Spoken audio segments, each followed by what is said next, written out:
एक बड़ी अनूठी इतिहास में घटना घटी है भारत के, और वो घटना यह है कि भारत में जितने बड़े अहिंसक पैदा हुए सब क्षत्रिय घरों में पैदा हुए। एक भी ब्राह्मण घर में अहिंसक पैदा नहीं हुआ।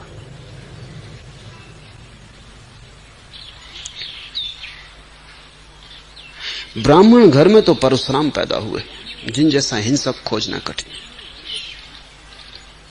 कहते उन्होंने अनेक बार पृथ्वी को क्षत्रियों से खाली कर दिया। तो अगर ब्राह्मणों में तुम्हें खोजना हो कोई बड़े से बड़ा नाम, तो वो परशुराम का है। उस नाम से ऊपर कोई नाम नहीं जाता,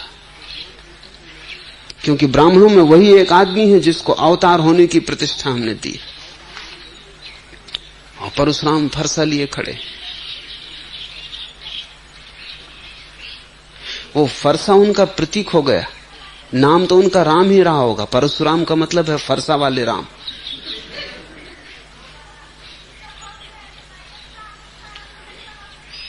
हिंसक बड़े से बड़ा भारत ने पैदा किया परशुराम।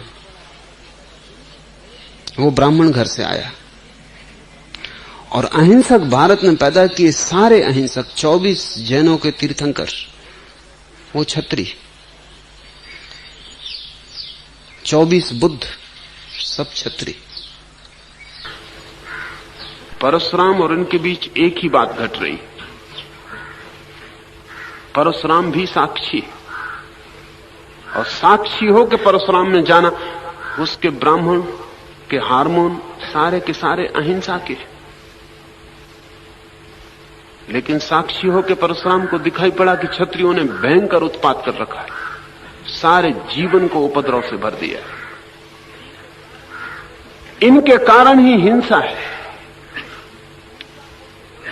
हिंसा को मिटाने के लिए परशुराम ने सारे क्षत्रियों का सफाया शुरू कर दिया। एक ब्राह्मण इतनी हिंसा कर सकता है अगर साक्षी जगे, तो कर्म से अपने को अलग कर लेता, फिर सोच पाता है कि क्या करना उचित है और क्या करना उचित नहीं। ये 24 जैनों के तीर्थंकर और एक बुद्ध, ये सब क्षत्रिय हैं। इनके पास लड़ाई का तत्व है, इनके खून में लड़ाई है। लेकिन साक्षी भाव ने दिखाया कि लड़ाई व्यर्थ है और उससे कुछ परिणाम नहीं निकलता। वे शांत हो गए और उनके जीवन से हिंसा बिल्कुल गिर गई। साक्षी भाव हो तो हार्मोन का प्रभाव नष्ट हो जाता है, ये मैं कह रहा हूं। फिर चाहे परशुराम की तरह नष्ट हो, चाहे महावीर की तरह नष्ट हो। लेकिन साक्षी चेतना अपना निर्णय करती, शरीर उसका मालिक नहीं रह जाता।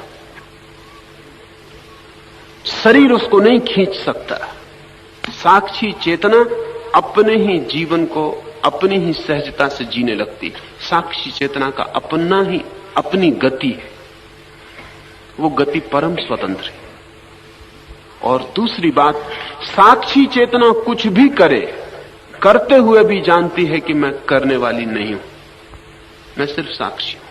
इसलिए मैं मानता हूं कि परशुराम को कोई पाप लगा नहीं होगा, लग नहीं सकता।